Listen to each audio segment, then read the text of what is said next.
Europe 1, il est 9h03. Le dernier mot de cette matinale, comme tous les matins avec vous, Louise Éclante, bonjour. Bonjour Maxime, bonjour à tous. Et si on rendait hommage à la pomme de terre ? Bonne idée. Oui, depuis samedi, le Forum des sciences de Villeneuve-d'Ascq consacre ainsi une exposition aux tubercules préférés des Français.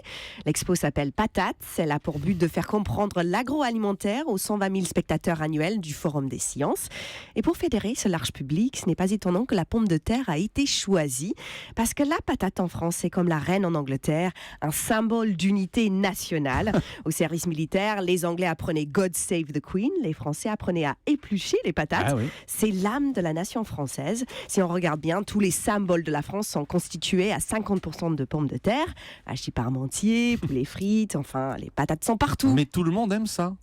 Et pas que dans l'assiette, on trouve de la fécule de pommes de terre partout, que ce soit dans le rouge à lèvres ou les couches culottes. Et historiquement, la patate a toujours inspiré nos grands hommes. Prenez les frères Lumière, des scientifiques français nés au 19e siècle. Ils ont réussi à utiliser la fécule de pommes de terre pour développer la photographie couleur. Prenez aussi Nicolas Sarkozy, un homme politique français du 20e siècle.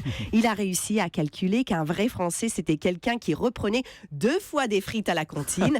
La pomme de terre a vraiment inspiré le gratin de nos intellectuels. C'est normal de lui consacrer une expo. Surtout dans le nord de la France. Dans cette région, la patate est un véritable totem. 95% des frites surgelées vendues en France sont produites dans le Nord-Pas-de-Calais. C'est le royaume de la binge. C'est chez vous ? Oui, Non. absolument. Ouais, une pomme de terre polyvalente qui convient en purée, au four, en frites, au petit déjeuner, en rouge à lèvres, en sculpture, autant que vous voulez. C'est jamais une corvée. Vive la patate. Merci beaucoup, Louise Éclante.